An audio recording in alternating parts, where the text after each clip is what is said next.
These are the voyages I still wait for you out there.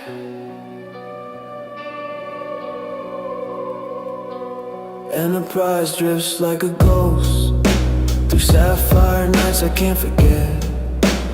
Kirk's chair cold now, but I still feel your hand slipping away when the bridge lights dim. Spock never said a word about the way we used to breathe the same thin air. McCoy poured one last bourbon and then looked away when I couldn't hide the tears. Transporter took you down to some violet world and never brought you back the same.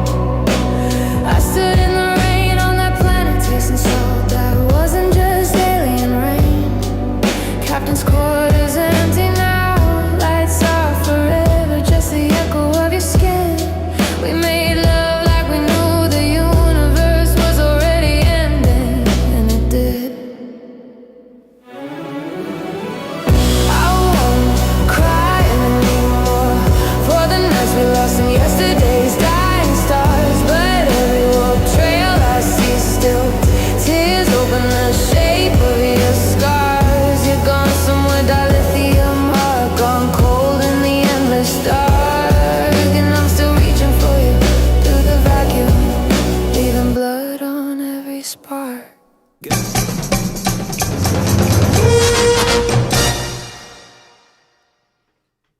Although edited for television, tonight's thriller contains scenes of suspense and violence which may be unsuitable for young viewers. Parental discretion is advised. Robservations with Robert Meyer Burnett.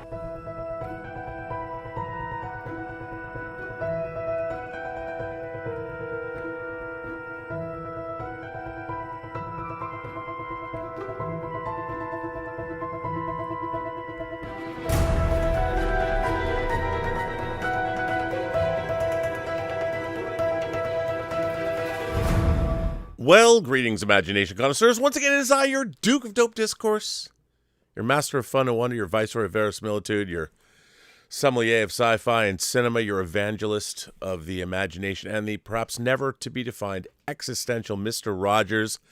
That's right, me, Robert Meyer Burnett, and I'm here to wish all of you not happy holidays, not happy Kwanzaa, not happy Hanukkah, whatever. I am here to wish you a very Merry Christmas. You know why? Because Christmas is a holiday of imagination connoisseurs. You don't have to be of any denomination to love Christmas, because to believe that a man could traverse the world and crawl down everyone's chimneys in one night without bending the laws of space and time, you'd have to be nuts. And it's where all imagination connoisseurship begins. To begin with Santa Claus. To believe in the magic of Santa is to be an imagination connoisseur. That's where it begins. What does Santa have to do with Jesus, the manger, the wise men? Don't know. Doesn't matter. Because both stories require a hell of a lot of imagination. And I love them all. When I was a kid, when I was 5 years old, my parents took Christmas away from me because we were Jews. And they thought that it would be, they let me believe for 5 years, then they popped my bubble. And you know what? I refused to give up the ghost. I loved Santa Claus. I loved Christmas. I loved Jesus. I loved everything about Christmas. I understand it was a retcon of pagan holidays, and it doesn't even follow what it says in Scripture about Jesus' birth. I get it. I mean, there were 3 presents, so there has to be 3 wise men. It's all about awe and wonder, and that's what this channel's all about. That's what Christmas is all about. So I wish all of you good tidings and a great Christmas. And I had a good Christmas. Look at this lovely hoodie I got. I got some good clothes. I don't buy clothes. They're like, I get immediately sick when I walk into any place except Nordstrom to buy clothes. Not because I'm a snob, because Nordstrom's from Seattle and it's the only place I feel comfortable, because I dated half their cosmetic counter when I was in college. All good, never mind. Doesn't matter. I'll tell you all that later. We have a great show for you tonight. But I first wanted to acknowledge a tip that I received. Our man Rocky sent me a tip. He sent me $180 tip. And he said, I give in denominations of 18. In Hebrew, letters double as numbers, a system called gematria. And 18 is the number associated with life or high. And so this Hanukkah, I want to wish you a long and healthy life. Hence, the $180. Much love, Rocky. Well, that was much appreciated, Rocky, and very dear of you to say, and I really appreciated that explanation. I had to learn Hebrew. You started with sentences like Dan bat el habayit or Ima ba'a el habayit, and that's Dan's in the house and Emma's in the house. But I did learn it, and I had to learn Hebrew and learn how to sing in Hebrew and speak in Hebrew, and I wish I'd kept up with it because my friend Adam Rogers did. He was 2 years above me, and that fulfilled his foreign language requirement in high school. I was an idiot. I felt, why I learned a foreign language and I gave it up so I could learn Spanish? Well, you know who does know Spanish? I'll tell you who knows Spanish. My friend Alvo. You've seen him. You love him. People have written in. They've talked about how great the show is when you have him on it. He's also written a book called Equimedian, which you can get at Amazon. It's a fantastic book. It's very heady, very trippy. It'll blow your mind, really. You can see the link right down next to the tip link if you want to send in a tip. But please welcome Alvaro back to the show. Alvaro, Merry fucking Christmas to you, sir. How are you?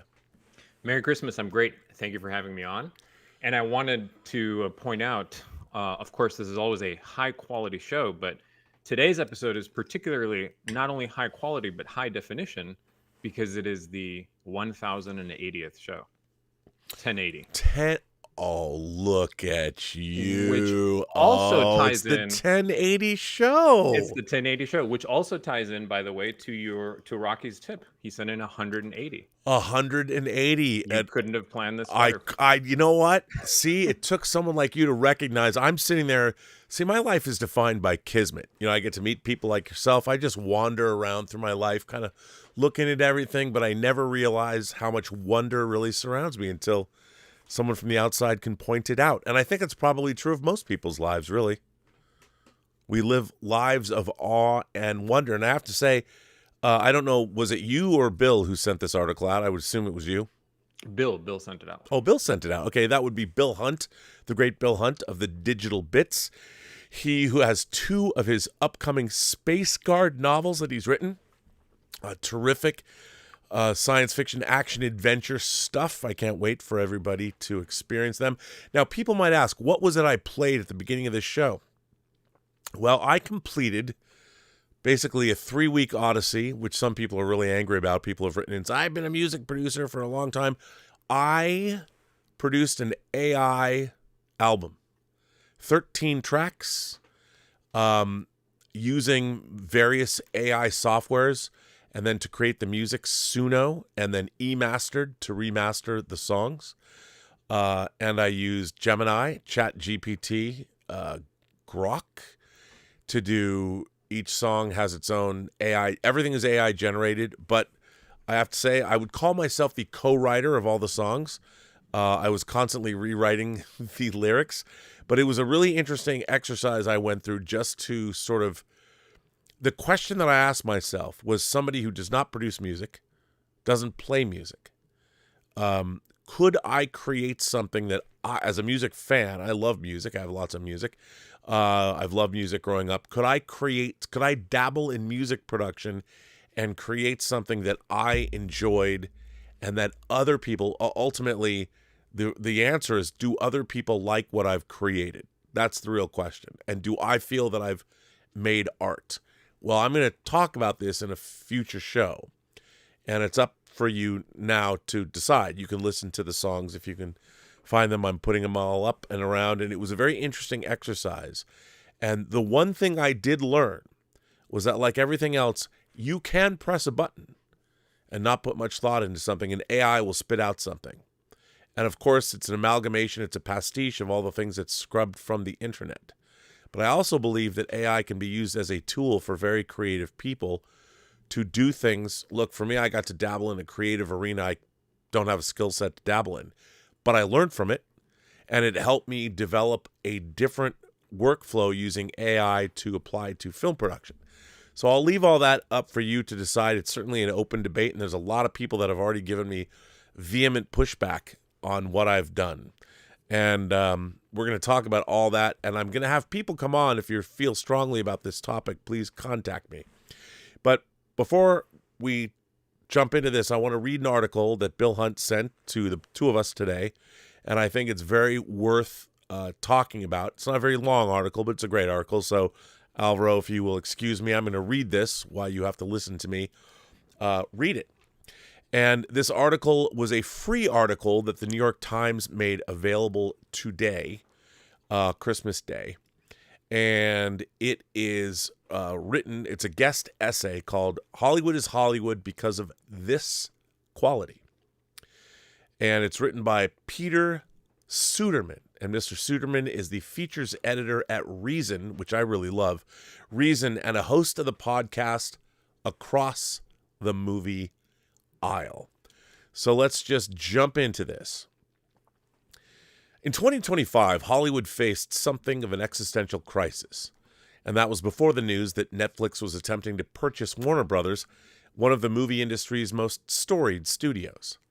Box office sales have flagged since the onset of COVID-19 pandemic, of the COVID-19 pandemic, and they've recently suffered the worst October in decades, excluding only 2020. Much of Hollywood's malaise is the result of competition. Video games, YouTube, TikTok, and other inexpensive, convenient, and easily accessible forms of new media are eating into people's time, providing the sort of confection-like entertainment to the masses that Hollywood used to in its glory days. Some of those forms of entertainment are already bigger than Hollywood, commanding more of the economy and more hours of attention than anything the old studios produce. YouTube is an attention behemoth. And the video game industry is much larger than traditional Hollywood. Whenever you hear the word behemoth, doesn't it make you think about K. Billy's Super Sounds of the 70s? I know it does me. But what none of those new mediums have yet demonstrated is Hollywood's special ability, the cultural power that has sustained it through so many crises. Hollywood is Hollywood because of its gift for myth-making, and in particular, for a kind of American myth-making that transformed our post-war decades, both the tumult and the triumphs, into something more than an economic success story. Hollywood gave us and the world the American legend, highbrow and low. That's Hollywood's magic, and that is what the creators of these stories, whoever they are, must remember. Myths are the engine of any culture, even one as disparate and diverse as America. And in the post-war era, Hollywood was in the business of affirming the story of America and selling that story back to its citizens. America rose with Hollywood as Hollywood served as a sort of marketing and communications department for the American idea in all of its fractured glory. It's probably not an accident that one of America's most prominent export industries, technology, is seeking storytellers to sell the industry's myths and legends to the world. Mythic power is the capacity to produce common reference points that go beyond hours viewed and dollars spent. It's hard to imagine a politician casually referring to even the most famous video game moments. But no one blinks when a governor ranks his favorite Star Wars movies. Memes are the slang of the internet, yet many simply remix and recycle frames from old films. Hollywood is unmatched in its capacity to create mass cultural shorthand. When Hollywood has excelled in the post-pandemic landscape, it's often been in those instances in which it has returned to ambitious myth-making spectacle. Think of the high-flying glory of Top Gun Maverick, the scientific triumph of nuclear terror of Oppenheimer, or Barbie, all of which successfully offered big-screen mythology about American power and culture. This sort of ambition used to be common in even smaller movies. A movie like Point Break, from the eventual Oscar winner Kathryn Bigelow, wasn't just a rousing surfer action picture. Whoa. It was also a sweeping take on a particularly American form of masculine risk-taking. By contrast, Miss Bigelow's most recent film, A House of Dynamite, is a polished nuclear terror nail-biter that was made for Netflix. It got a brief theatrical release, but it feels smaller and less ambitious as a national story to reckon with as a result. The size of the screen isn't all that matters. Many of today's movie junkies got their cinematic education by watching films on low-quality VHS tapes. But the presumption of a big screen and a big audience encouraged ambitious, crowd-pleasing work, given even pulp-oriented filmmakers something to aim for. From Cleopatra to Saving Private Ryan to Mad Max Fury Road, Hollywood's deepest power is in larger-than-life legends. In the sense of awe and wonder at the sometimes terrifying, sometimes thrilling spectacle of human existence. So far, despite their economic successes, none of Hollywood's competitors have figured out how to fully tap that power for themselves, which may be why video game companies with revenues that would be the envy of studio chiefs have come calling to Tinseltown, looking to bring their own myths to the big screen. In some cases, it's the other way around, with business-minded film executives seeking out games as new mines of exploitable intellectual property. The benefits go both ways. A successful big-screen treatment can penetrate the cultural consciousness like few, if any, video games or YouTube channels. Speak for yourself, sister. Too many of today's stars and movies, in contrast, feel small, comfortable, cozy, down to earth. The stars are relatable and accessible, appearing in commercials and on influencer interview shows. They're not legends, but mortals, reduced to Zoom-like boxes on small screens. The films, meanwhile, are comfortable retreads. Outside of a small handful of tentpole projects, movies have lost the ambition to show us something truly new. Netflix straddles a contradiction. Some of its awards-bait feature films are genuinely impressive, especially when big-name filmmakers are involved. Martin Scorsese's The Irishman, David Fincher's Mank. This year, Guillermo del Toro took a big swing with Frankenstein. But too much of Netflix's output seems designed to be watched while folding laundry. There's an infamous note some Netflix writers supposedly got about how scripts need to have characters narrate their decisions in order to make things clear to viewers who are looking at their phones or otherwise distracted. Hollywood's greatest mythmakers want to command your full attention. Netflix's co-founder has said that the streamer's biggest competition is sleep. Hollywood mythmakers are competing with your wildest dreams. Think of someone like the writer and director James Cameron. Mr. Cameron has already delivered one of the biggest post-pandemic hits with Avatar: The Way of Water, and now Avatar: Fire and Ash. The third film in the series opened last week. The futuristic Avatar films don't deal directly with Americana, but they can be understood as revisionist westerns in which the natives, in this case tall blue aliens, the Na'vi, are on the side of right. Today's computer-generated effects are often expensive and garish. Mr. Cameron, in contrast, has long been determined to push the envelope of cinematic technology in order to astound. Despite a string of billion-dollar hits, even he has suggested that the first Avatar, an original film with a gargantuan budget, might not be made today. It's no surprise that Mr. Cameron is considering making something for the Sphere in Las Vegas. This might seem like a gimmick, but the Sphere's impossibly large screen is, if nothing else, about as American a cinematic techno-marvel as you can imagine. Then there's Christopher Nolan. He has pursued awe and scale through innovative uses of IMAX film and projection. Almost alone among directors who came to prominence this century, he seems clear-eyed not only about Hollywood's capacity for grandiose myth-making, but also about its necessity for the continuance of the art form. Tellingly, his next film is about one of humanity's most enduring myths, an adaptation of Homer's Odyssey. The film isn't due in theaters until summer of 2026, but early sales of 70mm IMAX screenings, the giant analog tech that is the filmmaker's preferred format, have already sold out. Mr. Nolan is making an epic in every sense.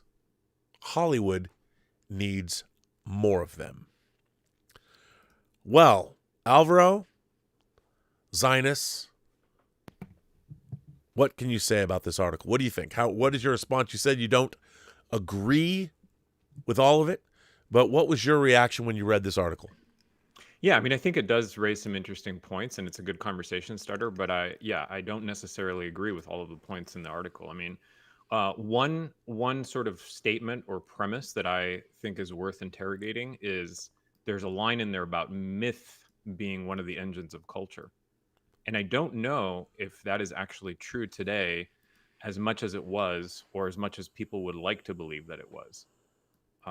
So maybe that's an interesting thread to start What do on. I you? mean, Yeah. What do you mean by that? Unpack that for us. well, I mean, the article is sort of it's building the argument on this idea that myth is something that drives culture, therefore myth is very important, and so on and so forth. But I think that today, while myth plays a role in storytelling, we live in an era where things like social media drives culture more than myth drives culture. I think also technology drives culture in a way that wasn't true before, and even certain social institutions and economic forces, I think, are driving culture more than they ever have in the past. So I think that to account for the changes in Hollywood, to some extent, you have to reconcile with those factors as opposed to just going to myth as the sole Well, explanation. then, let me ask you this. One of the things I find sort of interesting about the modern age is there is a myth of what America is or was or is supposed to be. And next year is America's 250th anniversary. And I think that to me, what myths have always been is our collective sort of manifestation of our collective unconscious in a way, like our dreams. I mean, myth also is, what is the American myth? What is the story that we tell about what America is supposed to be that isn't exactly what America is, but what we hope it might become? Right. Or our lives, what, all the great stories are obviously idealized. They're myth making. And when you have to get up and deal with the day-to-day of existence, it's definitely difficult to believe in a myth. And I think that storytelling archetypes deal with myth making and deal with the way the world should be or the way we hope it is, rather than the way it actually is. Even though filmmakers are always they're always pulling us back down to earth by debunking our myth making, and that's part of the myth making of Hollywood, is poking holes or popping those myth balloons. So, but I agree with you. I mean, we have, there's a lot of things there's a lot of forces that are driving culture now, and our myths seem to have taken a back seat to the reality of life. But the reality of our lives has become so strange that we're having to deal with a lot of unreality in our reality. It seems like there is so much, call it misinformation, call it anti-myth making, that's going on. Don't you think? Yeah, I mean, I think that's a good point. And I would also say that this relates to this, maybe another thing that's a little bit unexamined in the article, which is the idea that stories coming out of Hollywood and movies that really captured the zeitgeist and were very popular. I mean, I was looking up statistics. I think there are different sources. You were looking up statistics? Surprisingly The hell you say? There are different sources that talked about as many as 80 to 90 million Americans were going to the movies back in the 1940s and the post-World War II period.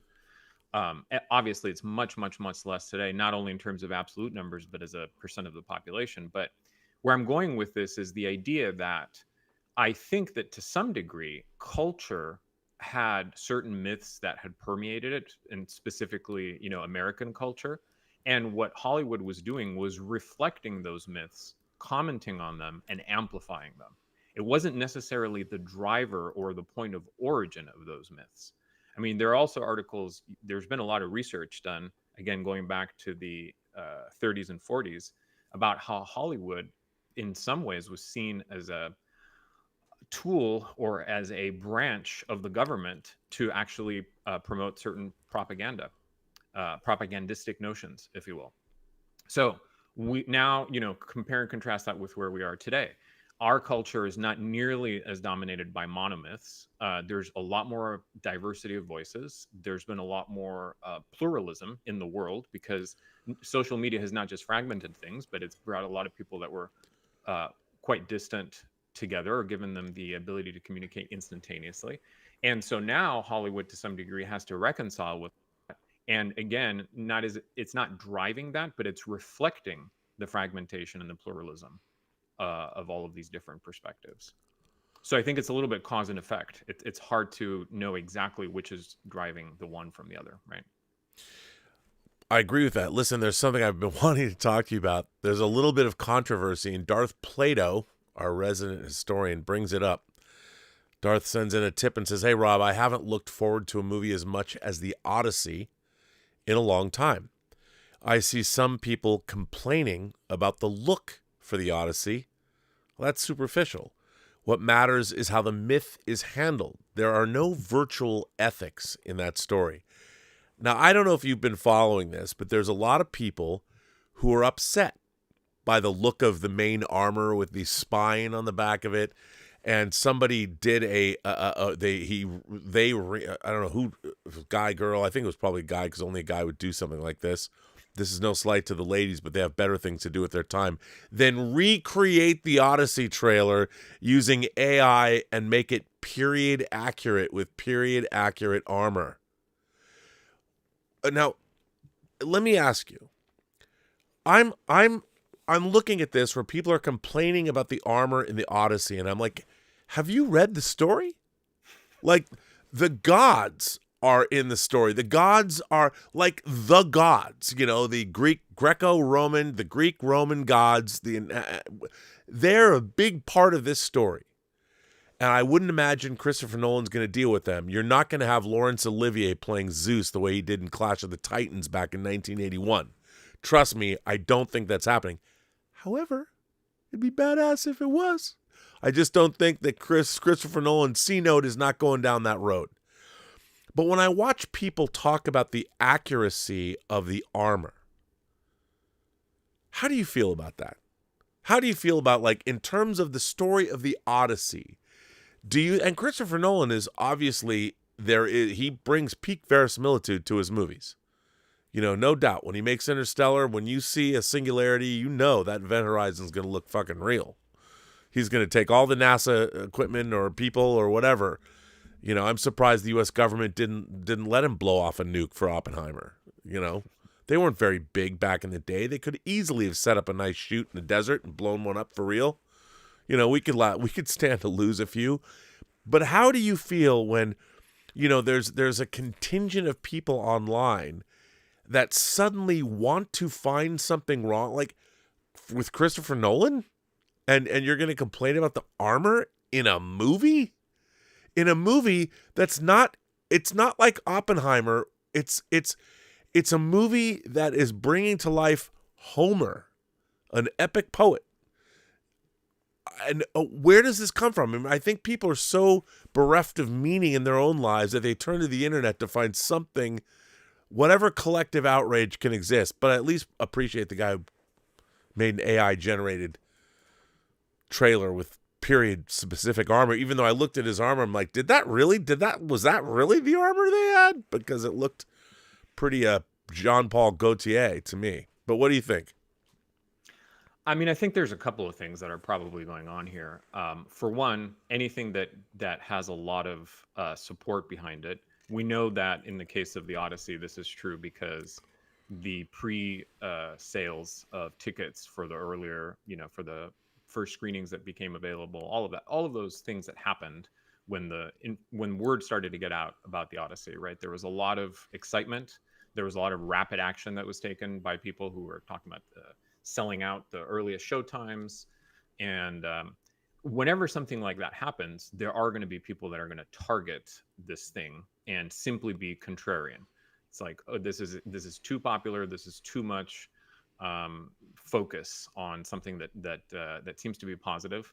Let's try to cut it down to size. Let's take it down a notch. So I think that's part of it. The natural contrarian spirit of things that reach a certain critical mass. Sure. But I also think another factor is the fact that the idea that because Christopher Nolan has made films that he's made movies, the verisimilitude of which was purely mimetic. So what I mean by that is that it followed the rules of reality outside of films in a lot of his choices. I mean, clearly The Dark Knight, that was something that was a big topic of conversation when people started to understand what tone he was going for, how the technology worked in that film, and so on and so forth. Like you said, Oppenheimer, great example as well. All things where the internal logic and the consistency sort of is supposed to map one-to-one to our world.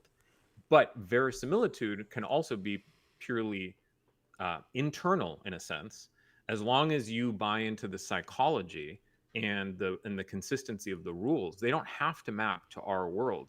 And clearly, as you were mentioning, the Odyssey doesn't and can't, because it is a pure work of mythological, visionary storytelling. It's redolent with gods and all kinds of natural forces, and also, I mean, leaving the gods aside, the monsters and all of the different creatures that are not human and that are not gods. So I think that we will get depictions of some of those elements that will be very dramatic and startling and interesting. But what matters is if we believe in that world while we're watching the film, not if that world is in some way perceived to be accurate to which period of history exactly. What are the dates when the Odyssey begins? And I mean, we don't even know if Homer existed in the sense of there being a Homer. There are all kinds of theories about who Homer was, who Homer may have not have been, the oral tradition that engendered these texts to begin with.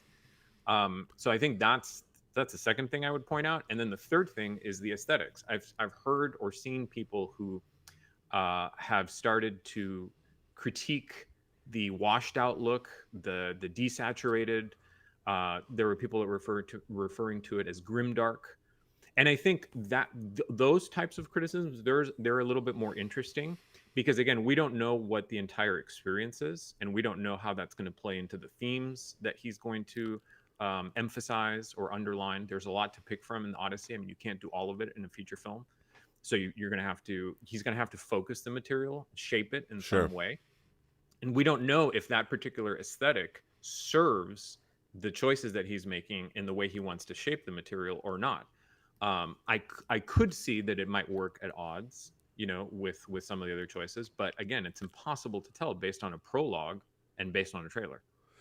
Well, I have to say, I can't help but when this argument started, I started seeing things in my feed. And I'm always fascinated by stuff like this because I remember hearing the same thing back in 1981 when John Borman's Excalibur came out. And, if you haven't seen Excalibur, Arrow is putting it out. Arrow from the UK is putting out a great 4K remastering of the film. Excalibur, obviously based on the myth of King Arthur, is an incredibly stylized movie. And all the armor in it, Mordred's armor, the Knights of the Round Table, all of their armor was heavily stylized. In the wake of Star Wars and Empire Strikes Back, there was no effort at all to make what was going on to have fealty to the period which it supposedly is set. Not at all. And nor, I don't think, would anybody who went and saw that movie in 81, like I did, expect it to be. And the aesthetics of that film are part of what the joy of watching it is. Even Nicole Williamson's performance as Merlin is hardly period specific. I mean, he might as well be in an Ealing comedy sometimes. Now no one trusts you. I mean, it's fantastic. And they're using Wagner, and they're using the Ring of the Nibelung there. And it's great use of classical music, but you're looking at it and I wonder if social media existed. I find it really interesting that people And Christopher Nolan, if there's one filmmaker, especially that Gen Z likes, it's Christopher Nolan. I mean, I would say that of all the movies that have come out in the 21st century, the movie that has become sort of a touchstone is Interstellar, which I found fascinating. I mean, I like Interstellar, but I don't love it. But a lot of people do love it. It's become in terms of profundity for the younger generation, Interstellar seems to bring it, because at the end of the day, the fourth dimension is love between a father and a daughter. When you've died in the great vastness of the cosmic infinitude, you're really behind your daughter's bookshelf. That's what I learned from Interstellar. And I'm like, good to know. But I mean, I just find it so interesting that people are so desperate. Like they have Christopher Nolan coming out doing an epic poem.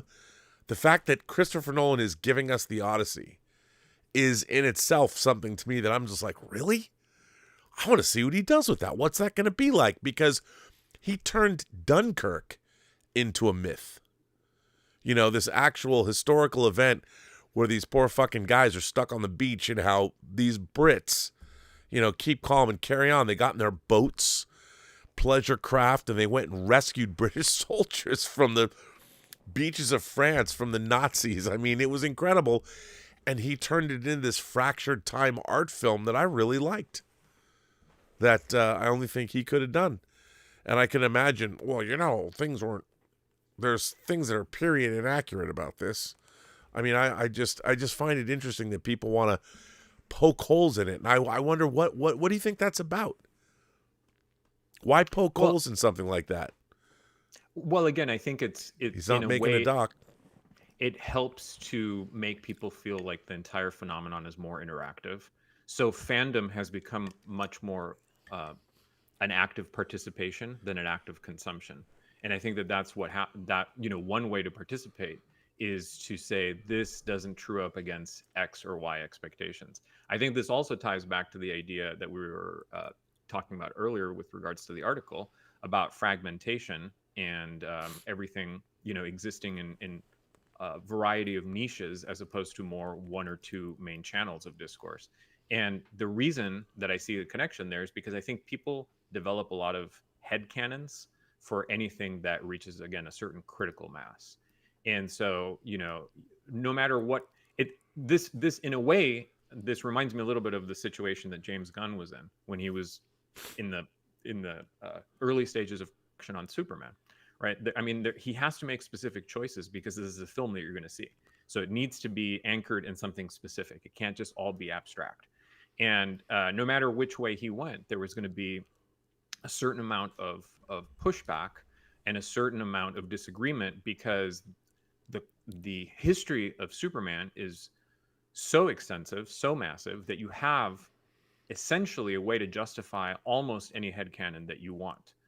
You can find particular versions of the story of Superman where the things that you agree with or disagree with, are present.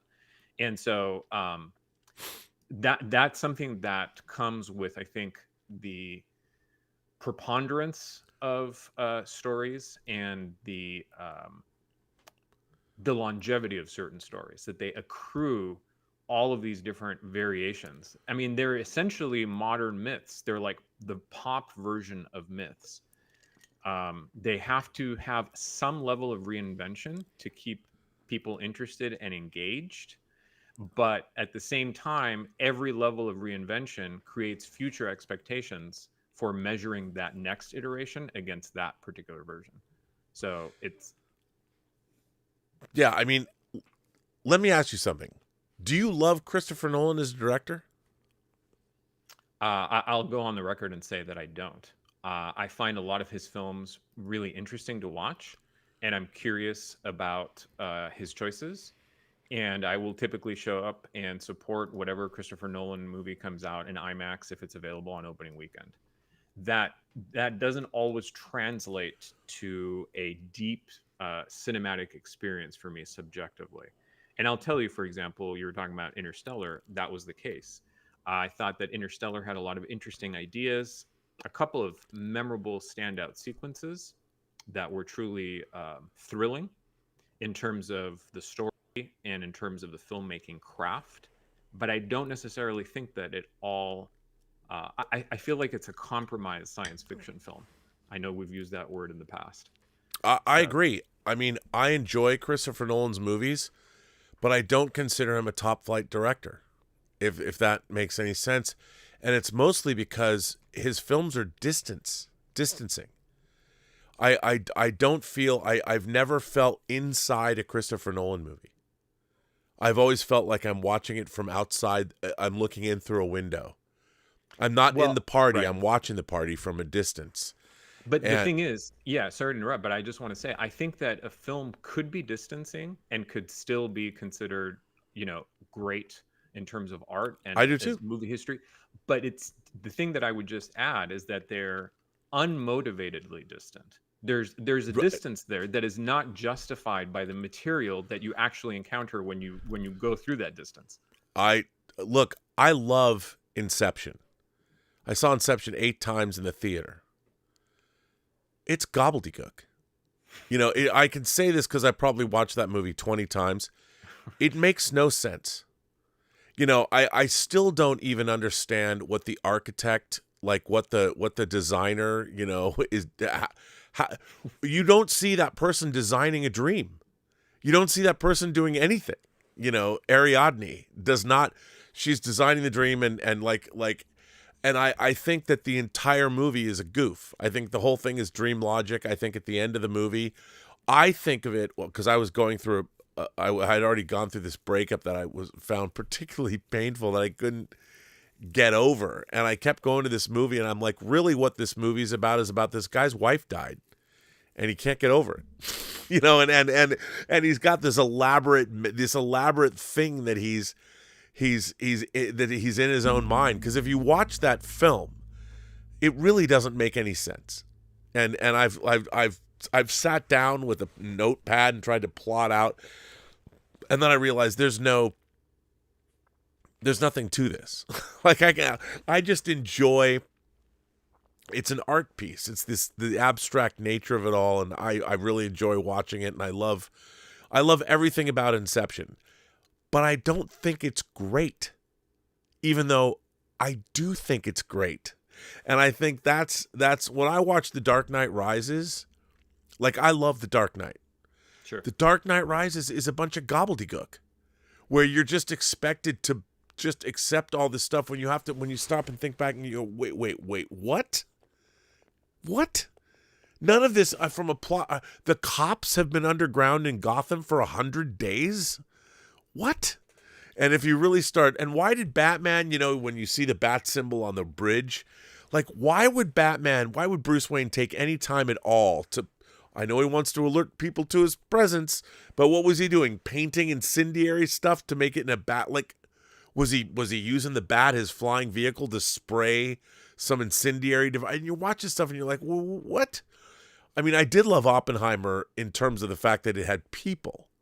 It was the first time where I felt like, okay, I'm watching something. I'm watching emotional, But I would say even in Oppenheimer, I mean, and again, this is certainly up for debate, and there's a lot of different opinions about it. But in the sequences in Oppenheimer, where you were visually shown physics processes, where things that are that have to do with I don't know, quantum mechanics and probably not quantum mechanics, but nuclear, let's just say nuclear level explosions and things of that nature. You're seeing all of them play out, and the inference seems to be, or the suggestion seems to be, that this is thought process that is happening inside Oppenheimer's mind, right? He's having these visions, these pulses. It's like these pulses of meaning that are highly aestheticized. The music ramps up, the lighting changes, and you're inside these abstract worlds of representing different physical processes. But to the best of my knowledge, and I mean, I studied physics, and I have friends who went on to, devote their careers to physics, and mathematicians, the same thing. I don't necessarily think that that's the way that it works. I don't think that literally someone who spends a lot of time studying that stuff is having these visionary, transcendent flashes as they move through their day in normal conversations. So obviously you can accept that as a kind of shorthand to convey to the audience the depth of abstraction, the maybe the emotional implications, the weightiness of it, the gravitas of it. but it's not literally true in that sense. You just accept it as a narrative device and you buy into it, and it all works out fine. But again, if you took a notepad and you started writing down, well, what was it exactly that he saw? Was he having like an epileptic like what was happening in that moment in his brain? Why were his neurons firing that way? It would probably be a hard sell. I think one of the things with Christopher Nolan, it's interesting because I think that his filmography, the value of his films is enhanced by having watched more of his other films. And I think that that's because he has an obsession with certain themes. You talked about time. That's certainly one of them. And the more that you become aware of the obsessions, you understand how they shape his work. I don't know that Tenet, talk about, things that are difficult to parse out in a logical way. Well, and he made it overly complex, like on purpose, to add more profundity to it than was really there. That's right, and I think that that's part of what I was trying to say before about the distance not being motivated. Complexity is not necessarily a synonym for profundity. I mean, I recently watched this film, Familiar Touch. It's a drama. It's a very, very straightforward movie in the sense that it has one main character, a woman who is suffering from the early stages of onset dementia, which I know is exactly the topic you wanted me to bring up on your Christmas episode. Nevertheless, this film, the framing is very, very straightforward in the sense that everything is very naturalistic. There are a couple of moments where the filmmaker, decides to accentuate like texture or sound design or elements that are subtly helping you to understand that she has this dementia.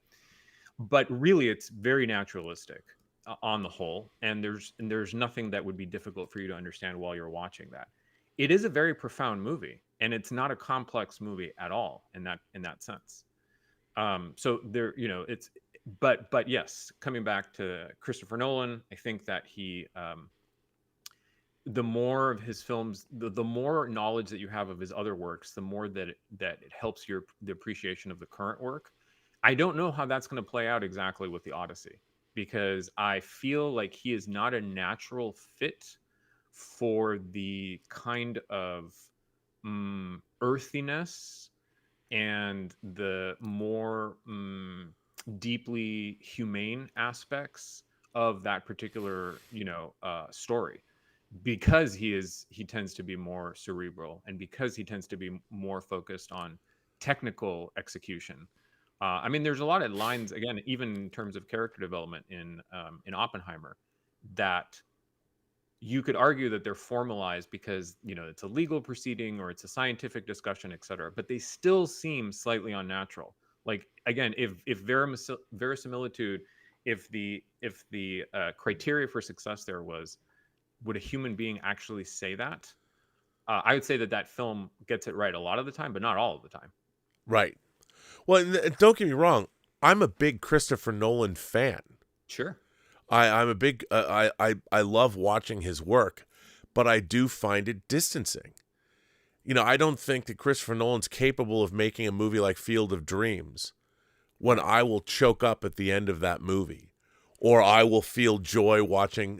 There's a moment in that movie where James Earl Jones realizes he's going to follow. He's been invited to follow these ghosts into the cornfield, and there is a great moment where James Earl Jones turns around with a big grin on his face, like he can't believe this is actually happening. It goes against everything he believes in because it's a fantasy, and he's about to go to the afterlife that he's been invited by baseball players who are in it. That movie is so outlandishly ridiculous, and I know it's based on a book, but it works incredibly well. And getting back to the original concept, it's something only a movie could do.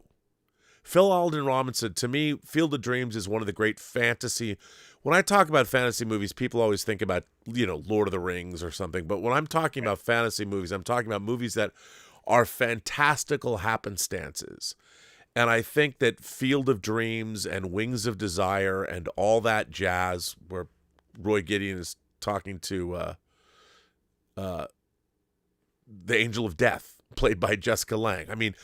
Wings of Desire, one of my favorite movies of all time, is about angels in Berlin. And apparently Seventh the angel. Seal. What's that? I said the Seven Seal. Yeah, Bergman's Seven Seal.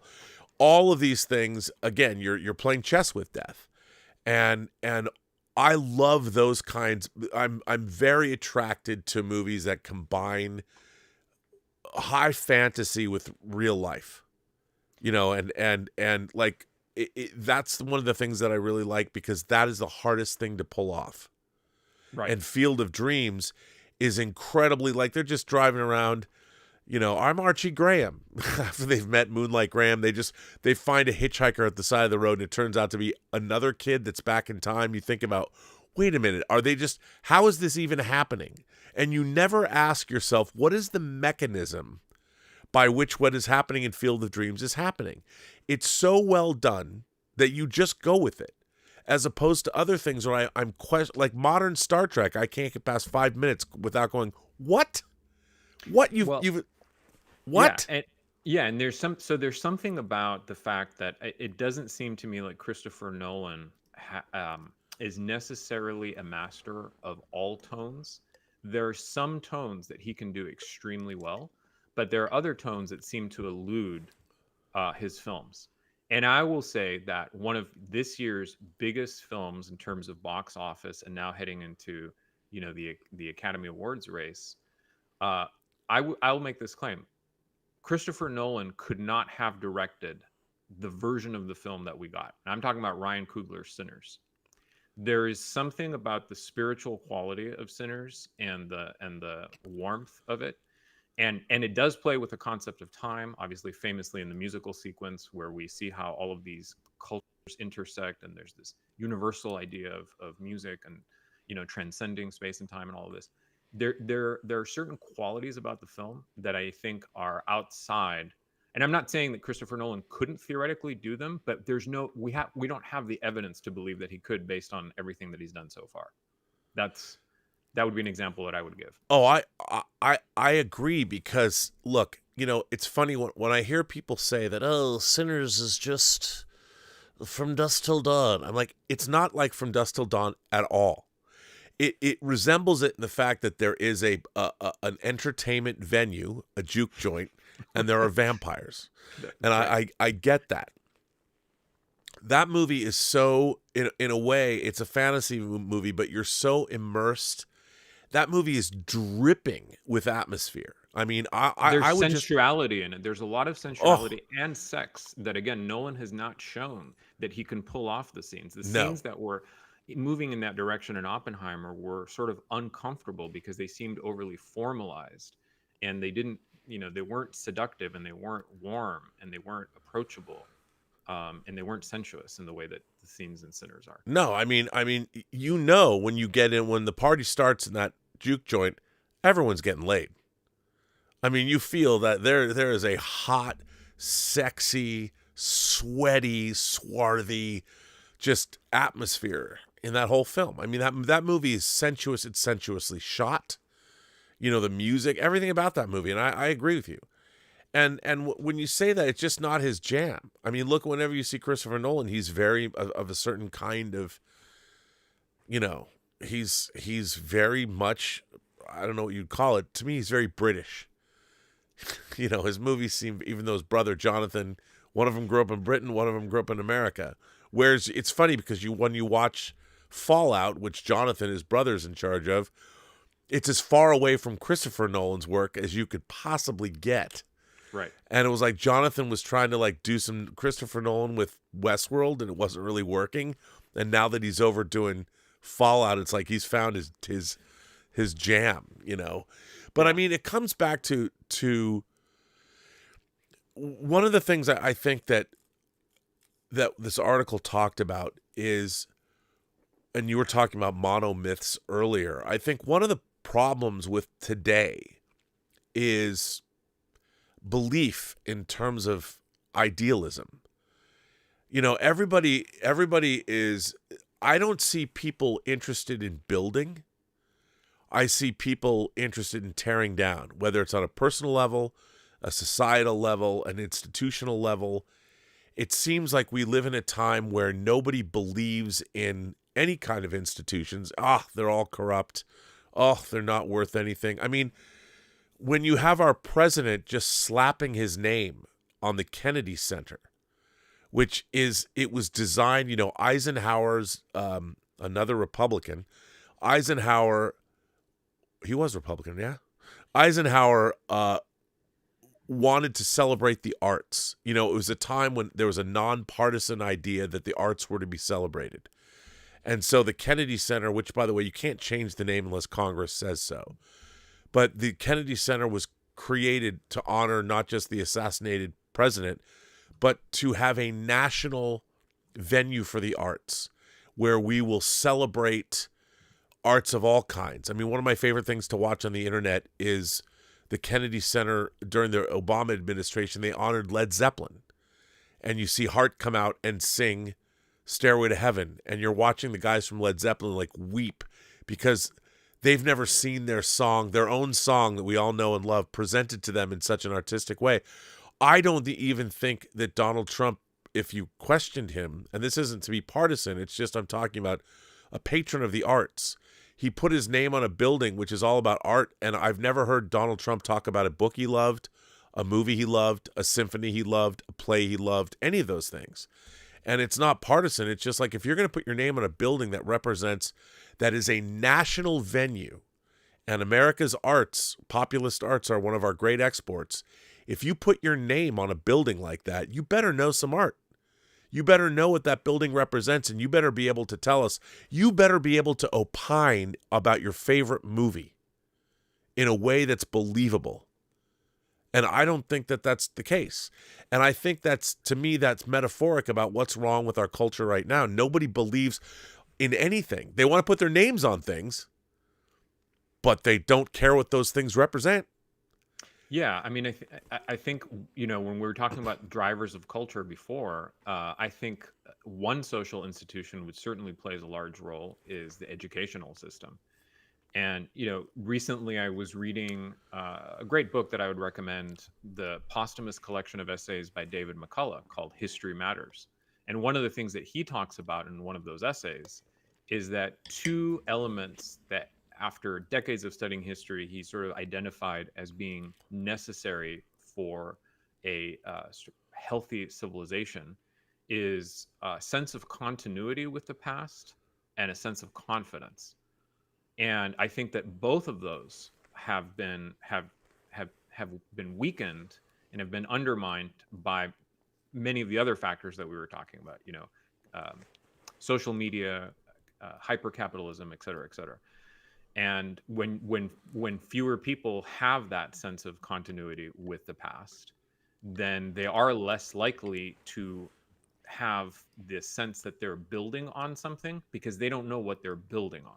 Right. And, sarcasm and ironic humor, they can be very, very effective, but they've become, in a way, disproportionately normalized in pop entertainment in the decade, probably over the last 15, 20 years. And a lot of that humor is great, as you were saying earlier in the show, for pointing out the foibles in our own values and being helpful for our critical self-reflection. But the problem with having humor that is primarily sarcastic or primarily ironic is that it takes down its target, but it doesn't give you a replacement. It doesn't offer you something else to put in its place. So when you start doing too much of that, I think you also, get a little bit into trouble in the sense that we're discussing. Well, one other, yeah. I was going to say that I think that's true across the board now. Everybody wants to destroy everything, but I don't see a whole lot of people wanting to build something to replace it with. And what was interesting, flawed though it may be, our institutions of learning, no one was testing for the test. When I was in school, it was all about general education. You needed a broad-based general education in order to function as an American. That's why we taught civics. So you understood about how our government works. I mean, now I'm watching people that really don't understand the three branches of government. And it's wild to see that we've been so, in the public sphere, so dumbed down that people don't understand the basic principles and mechanisms that our republic is supposed to work under. And I feel that that's really problematic, and it's allowed certain people to rise to power that really have no business being where they're at because they don't understand the mechanisms of our own government. And when everybody's normalized that, it's like, well, then why have one? And then then people lose all faith and they just figure, well, what do we need it for? And I'm like, well, you try and live under anarchy. You try and live under the Old West, where the law was whoever had an iron on their hip. And the whole thing is that our institutions, what our culture is supposed to do is help us rise up, so it's not every man for himself and dog eat dog, and we're not on the prairies assassinating each other because somebody insulted you at a bar once. Right. Now, I do think that there's a bias in the type of information that we're mostly receiving that supports a lot of what you're saying. And Yeah. I don't think it necessarily represents the objective external reality of what's going on, right? Because there are a lot of people that are building things, and there are people that are working towards a better future. But those stories are undertold by a factor or several orders of magnitude compared to the stories of things that are being torn down, of things that are perceived to be problematic or under attack, et cetera, et cetera. So we are getting a kind of wrong read on what is actually happening in the world when we're getting most of our information from major news outlets, social media, and so on and so forth. I do want to point that out. Sure.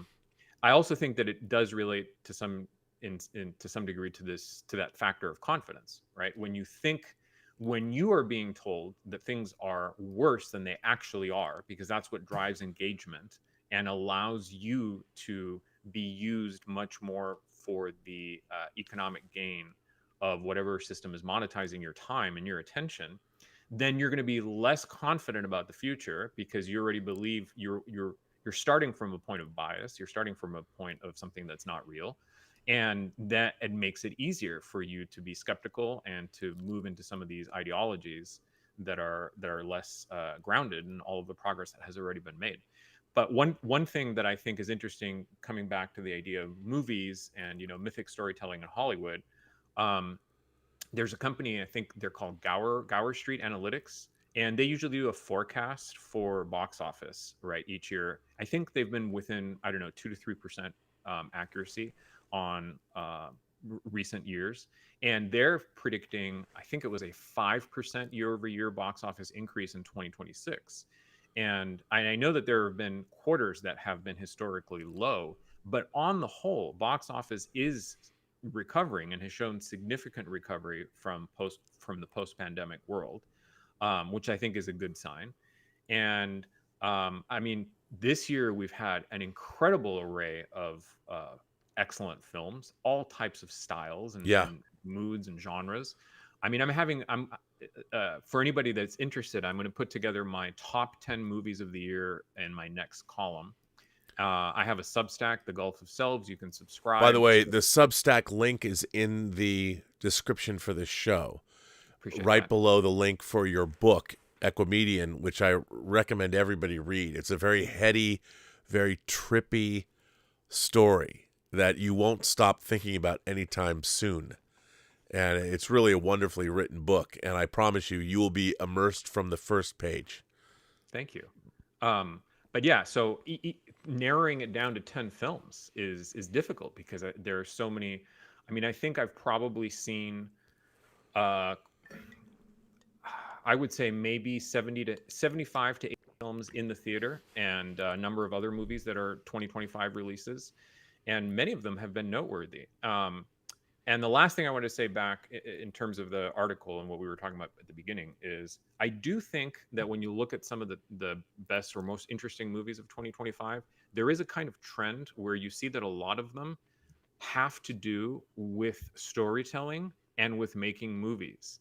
And in a weird way, I think that Hollywood is sort of reflexively questioning what it does, but it also knows that this is the one thing that it's good at, is making films and telling stories through this medium. And so it says, well, we're not sure about a lot of these other things that we've been trying out. And we've had mixed results, right? Some IPs seem to pan out, some don't. There's fatigue here, there's exhaustion there. But we can make movies about making movies. We're very good at doing that. And we can talk all day long about the craft of that. So I was thinking, Sentimental Value, great movie, is about a director and actors. The new, sort of black comedy satire, No Other Choice. It's not necessarily about acting, but there's certain roles that the character is taking on to try to accomplish his goals. Hamnet is about acting and the plays of Shakespeare. In Black Bag, the characters are playing roles within their relationships, and they're sometimes playing. I love that film too. Yeah, great film. Blue Moon is about the early days of the entertainment industry. Rental Family is about an actor in Japan. I mean, when you start to go down the list of all these movies, it's actually quite fascinating. So I wanted to point that out as well. Well, we've got some great super chats that have come in. A lot of people are energized here, especially Darth Plato. Darth Plato says, "What's with Matt Damon? He gets lost on Mars. Now he's lost in the Odyssey, and Matt Damon is lost again. They also have to find him in Saving Private Ryan." But I would say, is he really lost in the Odyssey? He's just he's just trying to get home, and he's having a hard time making his way back to his house and his wife. And his wife. In the Bourne movies, he's lost within himself. He's lost within himself. Darth Plato goes on to say, Matt Damon as nobody, Autis, nobody. Yes, I like that. By the way, 1001 Johnny celebrates 31 months of membership, and he's not going to mention Ultraman Blazer, which you watched, because I haven't mentioned, well, I did mention it once, but we'll see. And he says, Merry Christmas, Post-Geek Singularity, for the next 23 minutes. That's very nice of you. Thank you for that. Shonen Kaiju shares my enthusiasm. The final battle in Avatar 3 is gobsmacking spectacle, only topped by the Return of the King in the last 40 minutes of Endgame. Wow. Sometimes I wonder if the people who hate Avatar are just dead inside. Yeah, I find that look, I like to say that I watch movies at scale. I like things. I am an Avatar movie supporter because the miraculousness of the filmmaking and also the classic adventure tale. To me, it's like going back and finding a Western from the 50s that you haven't seen before. And you can still enjoy it for its own sake, but it's certainly incredible spectacle. And nobody knows how in terms of thinking, in terms of shots and shot progression and editing, James Cameron is a master. Now, in terms of blocking scenes and also choreographing the camera, I think Spielberg is a master as well. I think Cameron is much better in terms of single shots and having single shots progress to create action sequences. Spielberg knows how to move the camera and block scenes. In one scene, he'll go from a wide master into a 50-50 into a single, pull back out. I mean, and in one shot. And so watching them work is amazing, and Avatar is a astonishing feat. What's amazing was when you're watching these people in the water, and I recommend everybody watch on the Disney Channel the behind-the-scenes making-ofs of the Avatar movies, because they're the best. I mean, I used to make behind-the-scenes, so I can say this. They're the best behind-the-scenes you're going to see anytime soon. And boy, I wish they would spend, as I've said before, I really wish that I could have done what we did for Lord of the Rings for the Marvel Cinematic Universe, because that was so short-sighted that that they didn't release discs with 10 hours of special features for each movie, because I think that would have been a good thing. But Shonen Kaiju, I totally agree with you. MTH says, it's funny how people are complaining about the look of Odyssey when what they should be complaining about is a lack of new and original films. Shame on Mr. Nolan for remaking another age-old tale. Well, I mean, yeah, we got a movie with Ralph Fiennes telling the same story this year. Already there was a movie about that retold the Odyssey, but I think that, look, every time you attack these mythical stories, I mean, it shows the power of these these tales year after year after year, but we've never seen a big. What was Armand Desante was in the TV miniseries back in the 90s. Yep. That's You right. know, I mean, that had the gods and it had the monsters. And I think I'm curious to see Christopher Nolan's take, because while I don't feel that I'm ever inside of his movies the way I am with a lot of other filmmakers, I certainly appreciate his technique and I love watching his movies. I mean, I'm first in line to see them. A Fearless Wolf, this is a great comment. Fearless Wolf says, 300 turned Spartans into leather daddy fantasy figures, and everyone called it cinema. The Odyssey drops suddenly lads who've never read Homer, or the Odyssey drops, and suddenly lads who've never read Homer are doing PhDs in Bronze Age armor. What a great comment, Fearless Wolf, and you're not wrong. I mean, I think it's so funny. Now everyone's an expert on armor. You know, and it's like, this is not a story that's set. It's not supposed to be. It's a fantasy. It was written as a fantasy. It's not a documentary about the Trojan War. You know, I mean, it's as much the kind of story. If anybody who's interested in the period, go read Dan Simmons' Ilium and Olympos and get back to me. Because there's a wacky science fiction novel duo. There's 800 pages of wackiness for you to read if you really want to read more about Homer.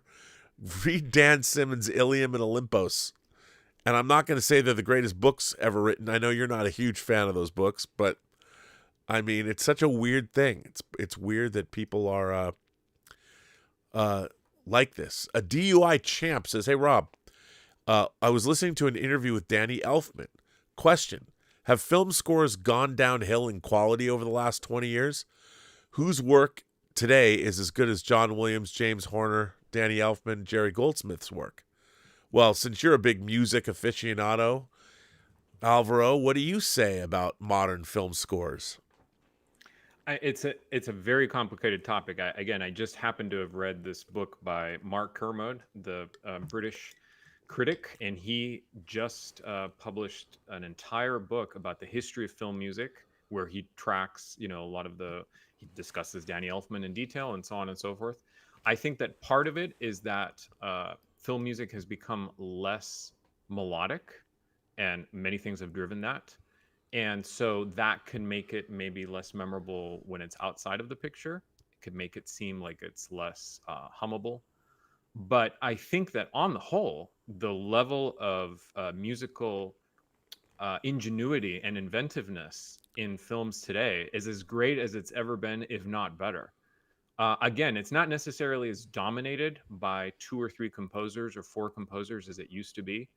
In the more populous times when Danny Elfman was maybe one of the names in that pantheon. But I would say, I mean, for me, Alexandre Desplat is an absolutely fantastic film music composer. He's done over 100 films. He recently, he had the latest Jurassic World movie he scored, and it's actually a really, really great score. It combines elements of the original themes by John Williams, etc. But his range is incredible, his control of technique, and he has some scores that are extremely melodic. And if you listen to them without having seen the movies, like The Girl with the Pearl Earring, you'll remember those pieces of music. I recently was putting together a list of 10 Desplat scores that I would recommend to anybody who's interested. And if you give me a couple of seconds, I can probably find it. But what do you think about? Well, I think as it was explained to me, one of the big problems is a lot of the composers these days don't know how to write music. And a lot of the grandmasters, like people like Goldsmith, like John Williams, a.k.a. Johnny Williams, they got their start working in television. And these were men that were musical. They made it their life's work, and they were writing music. They were composing music on paper. And that is something now you can sit down at a keyboard and you have the technology and you can start playing and recording things. And there's a lot more music scores. Like, look, I'm a huge Hans Zimmer fan. And I remember the first Hans Zimmer score I ever heard in my life was his score for Paper House. that Bernard Rose directed back in the Right. 80s. Right. And I remember hearing this, and then he would show up and doing things like Rain Man and stuff. And he very much had, I mean, I always got the feeling that he sat down and was composing these things. And obviously he has this whole factory now that makes his scores. But when you hear the score for, like, there's no theme for Dune. I mean, there's brief themes, but there's no Harry Potter theme to Dune. Right. But when you listen to Dune, that music is unbelievable. The Dune sketchbook, by the way, specifically is an album that I would highly recommend. I don't know if you've heard the sketchbook, the Dune sketchbook. No, but it's, I mean, the music's incredible. And so the use of it, like, to be honest, I don't think a melodic John Williams score with those themes would actually work for Denis Villeneuve's Dune. Right. I think what you want to hear is it's almost like the score of Dune is diegetic in nature. It's supposed to be otherworldly. That was part of the design. Yeah, and so when I say diegetic, something that's diegetic is something that's in universe. It appears, it's from the movie itself. So if a radio is playing or music is playing on a car radio or something, that's diegetic score. That's diegetic music. And a movie score is not diegetic. It's not in the frame. It's not in the universe of the movie. But the Dune score, I almost feel like there's a band somewhere that's off camera that is playing that music. Like, you know, it's just like that person's in this. He's whatever the chanting is. I guess about that the bagpipes of House Atreides. Yeah, Somebody's right. right. Well, that was diegetic. Well, I know, but then that theme is actually expanded on. Yeah, absolutely. And so there, it's a different thing. But it was interesting because Hans Zimmer, the Paper House kind of has this a la Philip Glass's score for Candyman. It had a tinkling sort of music box theme in it that I really, really liked. And I have that CD. But, you know, I think a lot of that has to do with the fact that the musicians today aren't necessarily writing their scores on paper first. You know, they're going into the studio and they're playing. They're just sitting down and making their scores. They're feeling it as opposed to sitting down and writing it. And I think that's and also music, you know, Quentin Tarantino made this point. You can see this video where he goes, I don't want somebody to do a score for me because what if I sit down and I don't like it? You know, he ended up using Ennio Morricone's music in Hateful Eight to he great did success for both of them. Yeah, it was great. And he won the Oscar for that. Yeah. I want to mention, just before we move on to the next thing, but I want to mention a couple of other composers by name because I think that these are fantastic, more modern composers. One of them is Johnny Greenwood. I mean, every score by Johnny Greenwood is fantastic, adventurous, and he scored one battle after another, which is by many regards the best film. But he's not just a film composer either. That's right. I mean, he's one of the members of Radiohead. Yeah, I mean, and in a way, I mean, Radiohead is a band that they take you places with their records anyway. I mean, it's so funny to like, I think back, obviously Creep is something that I identify with because it represents like the early 90s for me, because the first time I heard that song, I was dating this girl named Shannon who kind of reminded me of Meg Ryan, and I so associate Creep with her and that time, but the rest of Radiohead's output is not Creep, you know, and Paranoid Android, Exit Music for a Film. I mean, they literally have a track called Exit Music for a Film. Yeah. And which I everything love. In its right place. We were talking about that recently. Yeah, but his scores are incredible. Incredible, absolutely fantastic. Also, Nicholas Britell, amazing composer. I mean, he wrote the film music to Moonlight. He did If Beale Street Could Talk, and he just did Jay Kelly, which again has gotten a lot of acclaim, and it's a really lovely score. And that is a more traditional melodic score because it makes sense for the type of story that they're telling. By the way, that's another film that has the acting theme. I didn't mention it before, and somebody's going to say, well, how come I didn't think of Jay Kelly? Right. Obviously, right? Michael Giacchino works very much in the style of more of the John Williams, robust melody. layered orchestration, all of that. I would say Trent Reznor and Atticus Ross have to be a part of this discussion. Yeah. Again, the range of scores that they've done. Sure, you might love The Social Network, but then something like Mank or something like Soul, completely different Totally. moods and different techniques.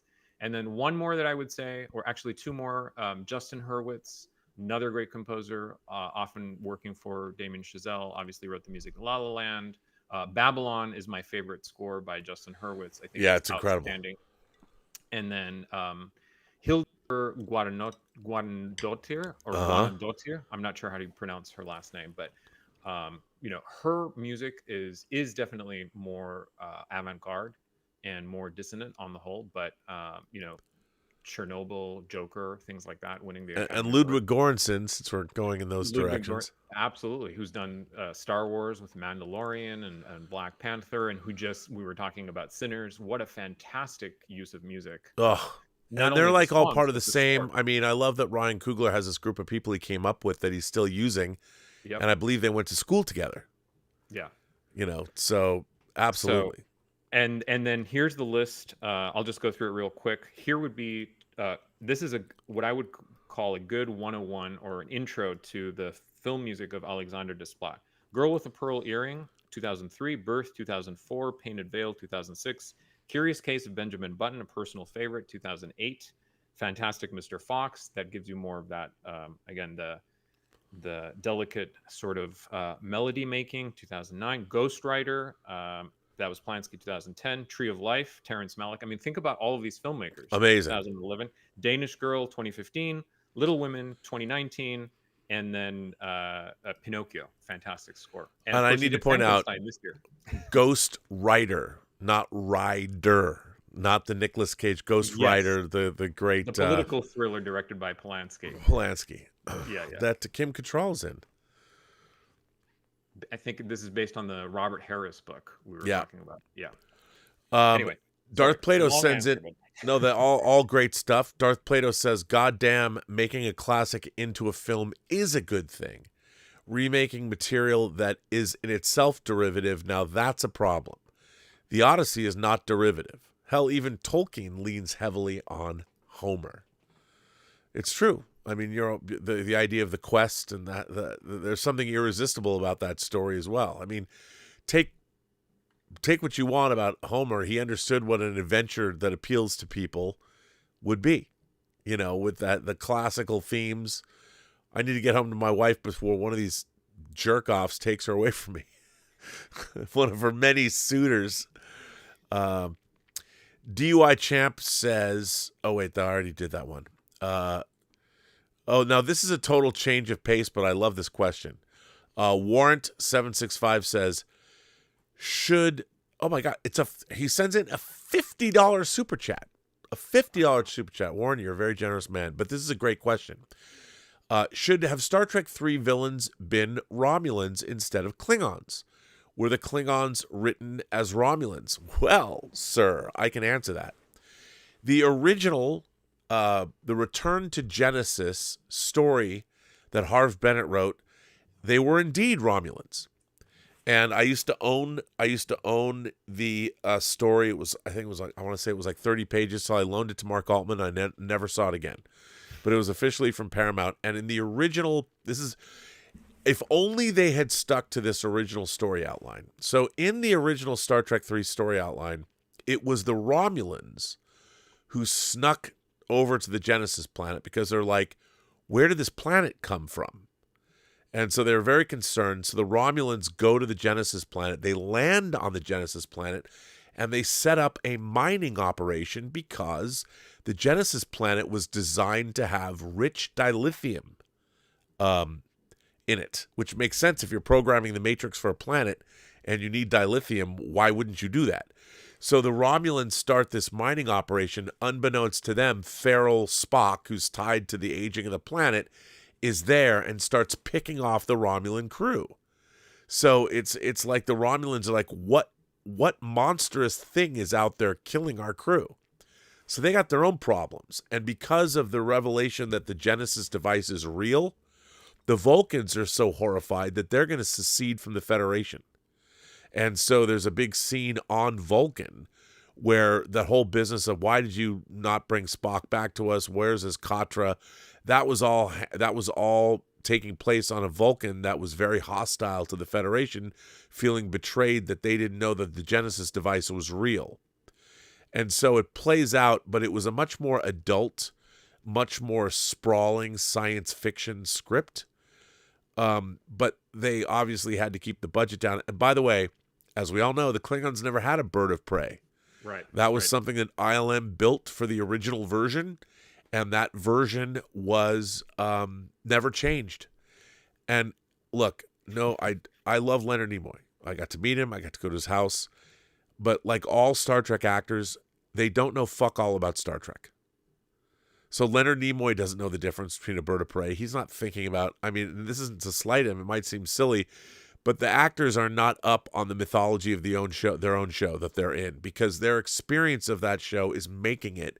They're not, and it's a very different thing. And it's a weird thing to try and come to grips with, but it was one of the first things I had to come to grips with when I was being a lifelong fanboy. When you're working in a professional capacity with people, you very quickly understand that their experience of what it was like to be in one of your favorite things is very different from you watching that thing. And there's actually no bearing on it, because the people that act in movies they're not sitting down and then watching what they start in and buying the concordance and buying the blueprints, and they don't give a fuck. So, I mean, it's something that some do, like Michael Dorn watches all the episodes. He's a big fan, but Patrick Stewart doesn't. You'd think. Brent Spiner told me when I interviewed him in 2012, I don't watch Star Trek The Next Generation. He told me he never saw an episode, that the only things he ever saw were the movies because he was contractually obligated to go see them. And I believed him, because why would I watch them? I was there. We made them. There's no experience of me watching that show that I can get something out of it that you who've never seen the episode will get out of it. I totally understand that. But now, so... Oh, my go ahead. understanding, tell me if this is right. Wasn't it Leonard Nimoy, in fact, who went to the producers and had the suggestion that they should be Klingons because Klingons were more theatrical, and he thought that it would enhance the film overall? Yeah. Wasn't he yeah. Yeah, and I can see that. I mean, but the interesting thing, it was the way it was written, because the Klingons, and remember, in Star Trek 3, we'd seen the Klingons in Star Trek The Motion Picture, but we hadn't seen Klingons portrayed on screen where they're speaking English and they were main characters. I mean, they got toasted. The Imperial cruiser Amar got toasted at the beginning of Star Trek The Motion Picture, so we didn't get to see it. But having Christopher Lloyd play a very theatrical Klingon, they could have done that with the Romulans. I mean, I would say that the Romulans, the Romulan commander, Mark Leonard's Romulan commander, and the female Romulan commander in the third season in the Enterprise incident were great. But I understand what Leonard Nimoy wanted to do. He wanted to make a big, larger-than-life romp, right. And I totally get it. But Warren, I think they should have been Romulans, and they were supposed to be. So that was a very good question, and thank you very much for supporting the channel in that way. Real Thomas Logan has given us his top 10. Weapons, number 10. Rental Family, number 9. 28 Years Later, number 8. No Other Choice, number 7. Eddington, number 6. Oh, you're going to love this. Die My Love at number 5. Sentimental Value at number 4. One Battle After Another at number 3. Sinners is number 2. And the number 1 film, according to the Real Thomas Logan, is Marty Supreme. That sounds like a great list. It's a great list. I feel like I'm going to have some overlap. Not all of them, but several of those are definitely going to appear on my list. Yeah. Yep.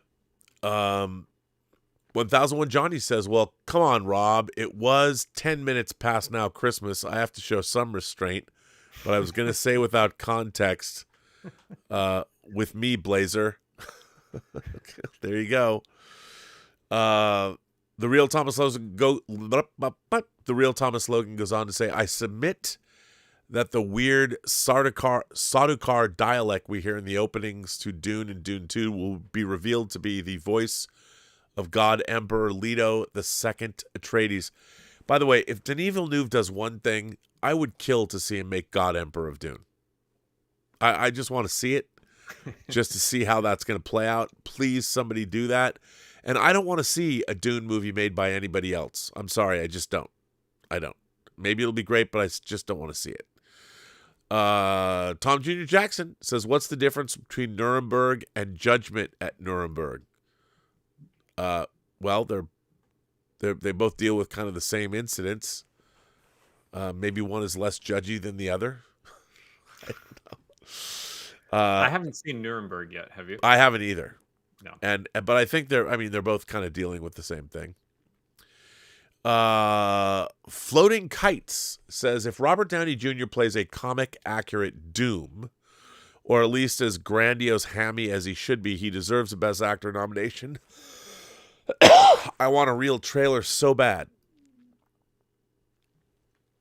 Well, I did make Chris Evans the thumbnail of this show to talk about Hollywood. And I can't... How should I put this? I can't really tell you why I feel this way. But I have come across information that has led me to believe that that Avengers Doomsday, this is how I was trying to explain something to a friend, actually a high-ranking industry professional about this. And this is how I described it to him. Now, I can't say why I was able to make this assessment, but this is how I described how I feel about Avengers Doomsday. I said, I want to get an IMAX print of this film. I want to chop it up into fatty rails, and I want to snort it. This is some Tony Montana Peruvian flake of the imagination, Omega-level mutant, universe-quaking awesomeness. Next December, when this comes out, I'll be wishing I was 9 years old again, because my younger self would have a fucking Scanners-level brain aneurysm watching it. Now, I can't say why I feel this way, but I know this to be true. Now, do I think Avengers Doomsday is going to be perfect? Well, they got a lot of time to refine it and make it so. But I've come into possession of information that leads me to believe that this will be the case. It's certainly swinging for the fences in a way that I don't think I dare say it's one of the most audacious things I think we're ever going to see. You know, and I can't wait to. I can't wait to see what they have wrought. But for anybody that thinks it's a Hail Mary, I would say it really isn't a Hail Mary, because you're bringing back the Russo brothers, who made 4, working with Kevin Feige and the people at Marvel, they've made 4 unassailable Marvel movies: Winter Soldier, Civil War, Infinity War, and Endgame. So it makes sense that Avengers Doomsday would, 4 out of 4 ain't bad. And this will be their 5th movie. And I would just say that there's a lot of ambition happening here, more so than I can explain why I know this, but I can just say that you should all be excited. And I think in terms of myth making, and when it goes back to this, and by the way, if people think that I don't know what I'm talking about, ask me in a year who Boris is. I'll just put that out there so people know. Everyone's saying I'm always full of shit or whatever. Just ask me in a year. Go, why do you want me to ask who Boris is? And I can explain it to you after Avengers Doomsday comes out. I can explain why I said Boris is the it's like what Dave Chappelle said about if you know he's been co-opted. But Boris, just ask me about that. So sports guy Corey says, I've seen 170 movies this year. And these are his top 10. Number 10, Housemaid. Number 9, Badlands. Man after my own heart. Number 8, Thunderbolts. Number 7, The Roses. Number 6, Good Fortune. Number 5, Nuremberg. Number 4, The Long Walk. Number 3, Eternity. Number 2, Sinners. And sports guy Corey's number 1 movie of the year is F1. So definitely a populous list. Not a bad list, but certainly a populous list. And there you go. But also, I think we should. It's cool to celebrate 170 movies this year. I mean, that's fantastic. I mean, it's amazing, amazing. And let's see. Wow, there's a lot of Floating Kites 2420 says, oh, that was he was asking about Doom. Rahul Ray, I hope I got that right, says, watch Durandar, one of the best films of the year. People keep saying that. It looks amazing. It's a Bollywood film, or is it a Tollywood movie? I'm not sure, but it looks great. I've seen the trailer. DUI Champ, and I'm going to check it out. DUI Champ says, I need help. As I get older, I'm 45, I have less and less tolerance for James Gunny, funny, quippy, silly popcorn schlock films. I prefer Reeves or mature-themed films. Do you run into this problem? Alvaro, do you run into this problem? You don't like the quippiness? You like to see seriousness? Well, the real Thomas Logan had some incredible choices in his top 10. One of them was Die My Love, which made me very, very pleased indeed. But the reason I bring that up is because I tend to watch a lot of films that are like that. And so once in a while, it's nice to have a little bit of comedic relief. It can't all be grim and artsy and dour. It can't all be existential cinema. I agree. Warren goes on to say, Warren says, thanks, Rob, thanks about the Romulans on Star Trek 3. You've made my Christmas. Well, I'm happy to do that. And it's, that is true, by the way. You can take that to the bank. And I'm glad I made your Christmas. Darth Plato sends in a tip and says, the point of Nuremberg was to avoid what happened post-World War I. And I don't just mean Versailles. Yes, it's very, very true. I wanted to go back and also one of the things about myth making too is we all believed in certain myths. And I think that is part of why movies work. For instance, Field of Dreams, the idea of being estranged from your father or never connecting with your father or not having the relationship that you've had with your father is something that I think men and women, but Field of Dreams was specifically about the male experience of not connecting with your father.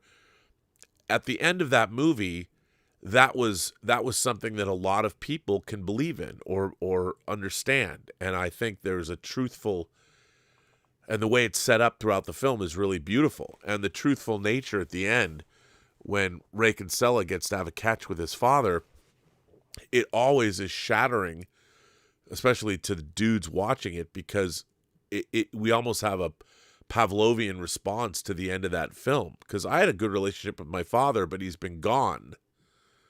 So when I watch that movie, I know it just gets you in the feels.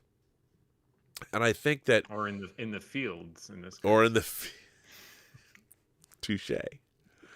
But I think you still have to believe in that. I mean, if you have a passionate hatred for your father, that's not going to work for you. The movie's not going to be like, fuck that guy, I don't want to see him.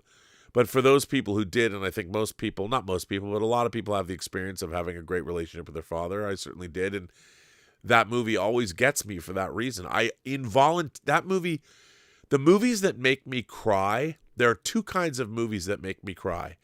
There are movies that there's slow build-up to crying.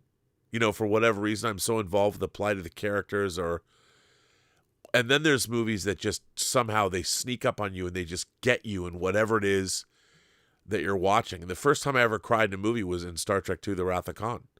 And it wasn't right when Spock died. It was when Kirk stumbled over his lines, of all the souls I've encountered in my I'd never cried in a movie before, and I didn't even know I was going to cry. And I just involuntarily, at the end of Field of Dreams, the same thing happened. When Ray Kinsella's father shows up, I literally when he says, "That's my father." You know, I right now when I say it, I just got that whoosh that you get with that realization. It gets me every time. Amelie was a movie where I wasn't expecting. I didn't know I was going to cry in that movie. And I was sitting next to my friend Steve Melching in Sidious in 2001.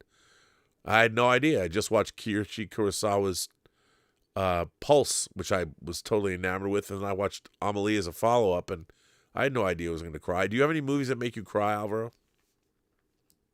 You know, I'm not. It's not hard for me to cry with films, but the problem is that I don't rewatch a lot of movies, and so I don't go back and have that experience over and over and over again. But recently I saw a documentary called Mountain Queen, which was about this incredible Sherpa, Lakpa Sherpa. And that was a documentary that made me very emotional because of this woman's fantastic achievements. I mean, she has the record for having scaled Everest the most times. And she, was born into these really miserable conditions. I mean, in terms of poverty and, not being able to read, things that we sort of take for granted, and has gone on to have such an amazing life. So I think there are films of that nature that often, like the documentary about Michael J. Fox as well comes to mind. I didn't. Yeah. The Still, I believe that's what it was called. I don't know why I'm thinking of documentaries. There are certainly movies as well, but those are just examples that readily came to mind. I mean, coming back to the original, the thing that movies do better, one of the things that I sort of lament when it comes to films are because movies have become, at least at the studio level, have become something that the demands of the corporate overlords of the studios and the people that own these methods of production, they demand a lot more from films than films had to deliver financially in the past. And with the costs, I mean, you go back and you think in 1990, 35 years ago, a movie like Hunt for Red October, which was a huge Hunt for Red October was a huge, cause celeb book. It was the first book that Tom Clancy wrote. It was originally published by Naval Press and then went mainstream. That was a huge literary acquisition with a lot of special effects, a top flight cast. That movie only cost $30 million. And I mean, that's like what one episode of Rings of Power costs, or House of the Dragon. And when you think about how entertaining and what an accomplishment John McTiernan was following Die Hard up with that movie, and he followed Predator up with Die Hard, and then he made Hunt for October. That's pretty great. They couldn't make that movie for less than $200 million today, and which is a real damn shame. But when you're spending that kind of money, you're expected to make $800 million or $1 billion, which is completely unrealistic. And that's another problem with movies, in that they're no longer driven by creatives that want to tell a story. They're driven specifically and probably only. I mean, sure, there's everybody wants to tell a story. And when Paul Thomas Anderson wants to make one battle after another, Warner Brothers is like going to let him, because he's a prestige filmmaker that's probably going to get him an Oscar nomination or at least a win this year. So that's worthwhile. But at the end of the day, studios are trying to make movies for $150 million or $200 million to make $800 million or $1 billion. And that business model is completely undermined what movies were supposed to be. When you think about the great directors that were even working in, like Sidney Lumet. I love Sidney Lumet, who made The Verdict. He had an incredible career. He made some movies that are Oscar caliber, and then he made a movie like Stranger Among Us with Melanie Griffith playing a Jew in New York, which, not so good. But he was a great director, and he has an incredible filmography.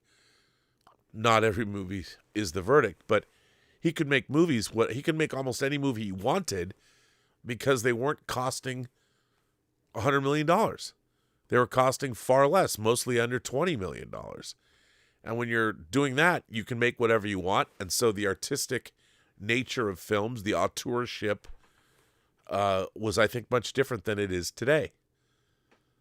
So that's why I think movies had more value, in the sense that they were conveying the thoughts of real people, as opposed to now movies are about spectacle. They're not so much. No one would make The Verdict today, even though it was one of Paul Newman's best roles. They just wouldn't make it to be a 10-episode miniseries on Netflix. So, I think we lament the state of motion pictures, but the problem is, like, look, even the independent movies, like we went and saw Anemone, which we both loved. No one went and saw that movie. And it got made because of Daniel Day-Lewis, but people probably lost their shirts on it. And I would ask you, look, I think we both would rather live in a world where Anemone or Die My Love got made, but the people that finance those movies might not necessarily feel that way. Do you think that's true? Well, I mean, I think that the financiers, I mean, it's a completely different perspective, right? Yeah. And part of it is also long-term versus short-term. Part of it is, like you were saying, prestige versus immediate box office returns.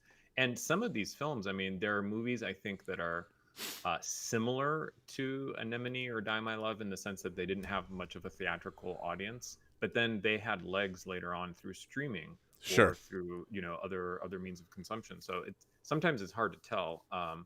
I don't necessarily think that I worry about that too much. I just worry about whether the film is a great film or a film that I really enjoy.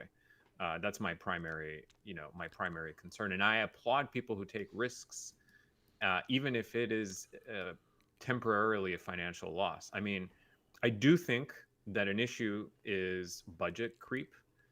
You and I, watched Begonia in the theater, and that film costs more than it probably should have. Right. I think it's a really great film. Might make my top 10, but if not, it's definitely going to be an honorable mention. Standout movie of the year, terrific performances, immaculately directed by Yorgos Lanthimos.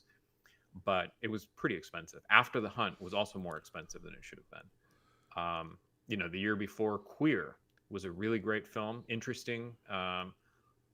Probably more expensive than it should have been. Challengers was probably more expensive than it should. On and on and on. You go down the list of some of these filmmakers, and I'm glad that those movies exist, but I don't know if they're able to, if the way that they're approaching the economics of those films is that they're loss leaders and they're part of other portfolios of movies, and they're looking at the accounting in the aggregate for these 12 versus those 10, as opposed to on a one-on-one basis. I don't have the insight into that. No, but I do think it's problematic for Hollywood in the sense that, look, all those movies that you mentioned are fine films and they should have been made for a certain amount of money. But when you have a movie like, I think Julia Roberts got paid like $20 million to be in After the Hunt. Right. And that's insane. That movie should not have been made. There's no reason that movie had to cost a lot of money. Right. I mean, that's a movie that Julia Roberts should have done for scale, essentially. But nobody's doing that anymore. And then what ends up happening is a movie like After the Hunt goes out and it doesn't make any money at all. And it just makes it that much harder to get a movie like After the Hunt made again. And people would say, well, maybe that's a good thing. Well, what I mean is not the exact movie. Right. But a director-driven story. And I also think one of the interesting things, too, about where movies are in terms of these, it used to be that the movies that we were getting, like even if you think about issue-oriented movies, like Silkwood was a movie about exposing, like the reporter, I think, died of radiation exposure, if, she was killed or something. But that movie had an inherent mystery thriller angle to it. And even though it was a slice of life movie, everyone kind of knew what it was. And it was myth making in the sense that you had somebody fighting the system to do something that was right. I'd put like an Aaron Brockovich, which was a big hit. It was a big hit because people believed in fighting the system in that way and sticking up for what's right. I don't think, not only do I not think that Aaron Brockovich would have been made today with Julia Roberts, I don't think anyone would have gone to see it. They wouldn't have rolled out to the theater to see that, because nowadays audiences expect, when they go to the theater, spectacle. Like when we saw Anemone, there was the Japanese family in front of us, and then the other stragglers in the theater, most of them got up and left. There was also snoring. Yeah. and some of the people that remain, but yeah. but it was like, but that's just the reality of the world. So you've got these even I mean, even though he's a monster, Harvey Weinstein knew, even in the art house space, what movies to make that still had, you know, whether it was The English Patient, which, by the way, where's that 4K disc, because I love that movie, but where he knew what to do. He knew what films that people were going to go see. You still have to make movies that people want to watch, and I think you have to have that hook, or as I said earlier, that bite. What is it? You've got to give people, oh, I got to find out what happens. What is the end of that story? You have to dangle the story for people, and I think that now, you know, Die My Love, perfect example. I haven't seen it yet, but I like Lynn Ramsey. I know you love the movie. But why should an audience go out and pay for that film? I mean, do you think they should? Well, I think if an audience wants to see something that's very artistic and I mean, if this is again a case where it helps to be somewhat familiar with Lynn Ramsey's filmography, because you really want to understand that this is a quite transgressive, confrontational filmmaker who's going to push boundaries and maybe in some cases test patience, but certainly test limits. And if that's the kind of thing that is exciting to you, then absolutely, why not go and support it in the theater? That may not be something that you're into, which is totally fine. You just, you know. But I was going to say, I mean, I also had a second to reflect. And in terms of films from this year, I would say Familiar Touch, which I mentioned earlier. And then also Train Dreams. Those were two films that definitely choked me up. And there's probably more if I go down the full list. Yeah. However, I will also say I did not tear up during Hamnet, and my theater was sobbing. Pretty much everyone in the theater was completely sobbing. Yeah. Well, I mean, we still got, like, I would say, look, I haven't seen Hamnet yet. I really want to see it. I like Chloe Zhao's work, but you're not going to get the general population to run out and see that movie. Oh, Life of Chuck also choked me up. I found. By the way, oh yeah, I did. Me too. And that movie's showing up on a bunch of 10 worst lists of the year. Which I'm like, how do you, what? I find that shocking, considering Life of Chuck knows exactly. I mean, Mike Flanagan did a great job of adapting that Stephen King story. We have a few more super chats that came in. Real Thomas Logan says, when John Kinsella asks Ray, son, is this heaven? He got choked up. No, this is Iowa. And then Warren says, this is random. Deadwood was canceled. Why? Well, it's funny. I'll tell you why, and I'll read it. Deadwood was canceled due to a perfect storm of high production costs, at the time around $4.5 million an episode, which was expensive for period sets and a large cast, disagreements with creator David Milch over the length of season 4. He wanted 12 episodes. HBO offered fewer, and studio budget cuts compounded by HBO's focus on other projects like Milch's John from Cincinnati, ultimately leaving the acclaimed series without a proper conclusion until the 2019 movie. So there were contract disputes, studio politics, cast and budget, and scheduling difficulties, which, you know, is tough. So that's that. But I mean, I guess to wrap up, Alvaro, talking about where we're at, what are your closing thoughts about this subject? Myth making and what Hollywood does well. And I agree, different than video games, different than, obviously, no one's making myths except about themselves on TikTok and Instagram. But I still think, I got to tell you, and I want to hark back to the thumbnail, I'm still excited about seeing it. Every James Bond movie I go into, every Marvel movie I go into, I want it to be great. I want it to be great. And like Marvel for the first 23 movies was something you could always bank on. And then it wasn't anymore. But I want it to be something that they can bank on again. I mean, you've got Brand New Day coming out, and you've got Endgame coming out. I think Marvel, and I also can speak Wonder Man looks good, and I'm sure with Terry Metalis' involvement and his very interesting take on Vision, that Vision's going to be great too. So we'll see. But every franchise is one movie away from returning to greatness. So you just need to get the right creative team and the right studio enthusiasm behind you. So I still think that the premise of the article is correct. When Hollywood hits, it hits differently than any other form of entertainment. So, but what about you, Alvaro? What do you think?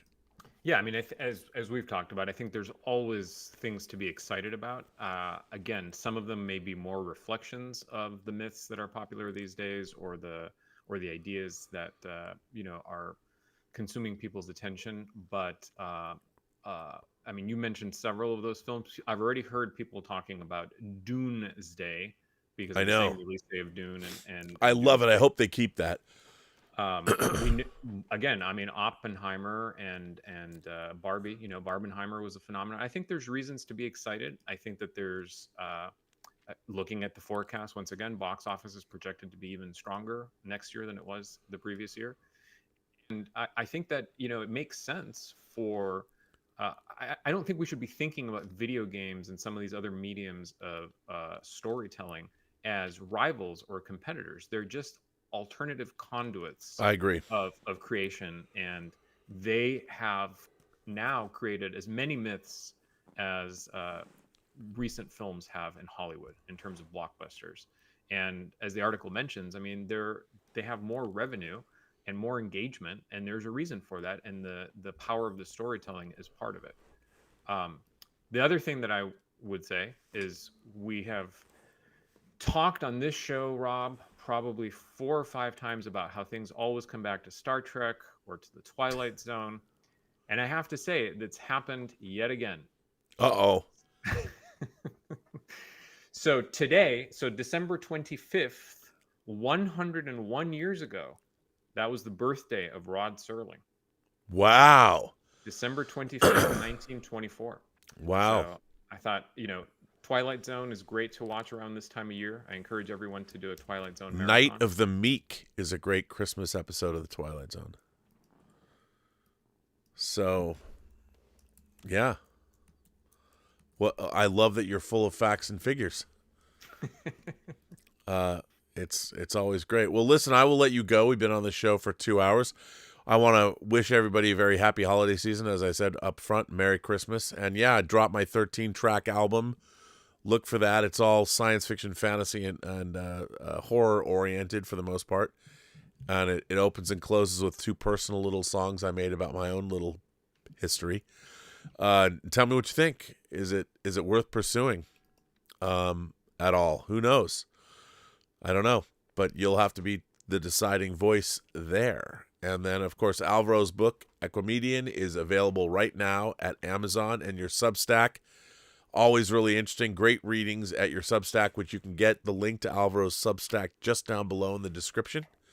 And I love doing these shows with Alvaro. And I also wanted to point out and give him a plug, even though he's not here, the great Max Allan Collins, his new novel, The Return of the Maltese Falcon, coming out from Hard Case Crime hardcover, is coming out January 6th.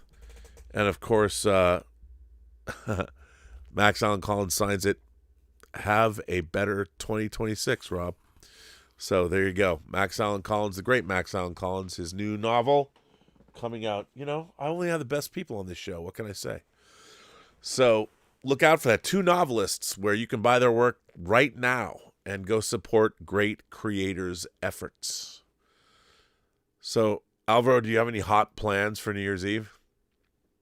No. Going out Probably staying at home and doing trying to catch up with some of these critically acclaimed films from 2025. Well, Dave Parker and I are going to do a special Midnight Metal New Year's Eve special. Okay. Dave made a whole new opening for the show, which is hilarious. Exciting. So on Wednesday night, we're going to start early, and we've done it before. We're going to do it again. So who knows what's going to happen? No man can say. So join us for Midnight Metal's New Year's Rockin' Eve 2025 to 2026. And to be honest, 2025, I can't wait to see it in the rearview mirror. Very excited to see that and start a new year. I want to thank everybody for generously supporting this channel via Super Chats and tips. I want to thank Tom Jr. Jackson. Well, wait a minute. Hang on a second. There's some more people that have dropped in some Super Chats. Let me just get to these. Wow. Sonny Dominguez, the king of squirting. Our king of squirting is here. He celebrates 54 months of membership. He says he finished his annual viewing of It's a Wonderful Life, and he watched the colorized version, which wasn't bad. Gave a fresh look to the classic. Christmas to you, Sonny. I know we're supposed to get together next month, but you cannot watch It's a Wonderful Life colorized. Don't ever do that again. Just saying. Darth Plato says, is this hell? No, it's California. I see what you did there. Tom Hawk Edition. One of two. We seem to lament the loss of movies to streaming, but seem to overlook what we've gained. We now have long-form movies, the likes of which we haven't seen since the 1940s. That's very true. I wonder, were they lamenting the loss of the theatrical serials when motion pictures completely took over the theater? We have them back now. That's a good point. The problem is we're not getting the reverse. You know, I haven't seen a Lawrence of Arabia in a long time. And even when I was growing up, we still got movies like Gandhi and Warren Beatty's Reds and things like that, which we don't really get anymore. Oh, we got Dune Part 2. We do have Dune Part 2, and we're getting Dune's Day. So we're getting Avengers Doomsday and Dune Part 2 on the same, or Dune Part 3 on the same day. Which if you'd asked me as a science fiction fan when I was like in junior high school that we would be getting the 5th Avengers movie and the third Dune movie on the same day, I would have said you're insane. So, you know, win some, lose some. It's the best of times, it's the worst of times. I can't wait for that day. I can't wait for that day. And that's going to be a long bunch of movies because I've heard reports saying that Avengers Doomsday is going to be over 3 hours long, which I can corroborate. I don't know if that's true, but I would imagine it's true because if you go by the page-a-minute rule, well, that's as far as I'm going to go. But, I would say 3 hours on both films would not be a stretch. 1001 Johnny sends in a tip and says, I've not kept up with the films this year, but I've revisited some older films. Two favorites were Primal Fear and Roman J. Israel Esquire. First of all, Primal Fear, or as I like to call it, Primal Gear, that's where Edward Norton came into prominence, is a great movie with a great ending. And if you haven't seen it, don't spoil it for yourself. Go in cold. It's a lot of fun. P.S. If Mr. Alvaro wouldn't mind, excuse me, how was your intro to Ultraman? Did you like the character of Ultraman Blazer? Yeah, I thought it was interesting. It was engaging, and I feel like from what I've seen that there's some unique or distinctive elements to the way that Ultraman is being portrayed. But because it's my first experience, I don't know if that's true or I'm just kind of inferring that from things that people are, they comment. I mean, I've been watching these episodes on YouTube. There's a playlist that has the Ultraman Blazer episodes, and so when I watch one, I see what people's reactions are. For the most part, it's just cheering for Ultraman. But well, that's good. And I think I've got everybody's tips, and I think we covered all that. I've got letters to read that I'm going to read in the next show, which will probably be tomorrow, including a letter from someone who said they're leaving this community and they're not coming back unless I invite them because of how they perceive that I've changed, that I personally have changed. So I'll leave that for you to decide. Clearly, it's an interesting subject, and I have a lot of other letters to read, but we'll talk about that on the next show. And for all of you out there, again, have a great holiday season, and you're going to see a lot of me on the channel in the next 5 days. So And maybe someone will finally get their interview that they wanted to see, the full Roy Lee interview that probably will drop tomorrow. And there's going to be more Designing Hollywoods and all kinds of things. Roy Lee, of course, was one of the producers of It, Welcome to Derry, which turned out to be one of the highlights of the year that I wasn't expecting on just how good it could be, but it turned out to be great. So what a conclusion that show had. Can't wait to see where it goes. And they tied it into The Shining very nicely, too. So everybody remember, every person you meet has a story to tell that you have yet to hear. And all you have to do is listen. And remember, if aliens take over, don't forget to ask them for an atomic bomb, because you never know when it might come in handy. And on that note, we'll see you on the next show.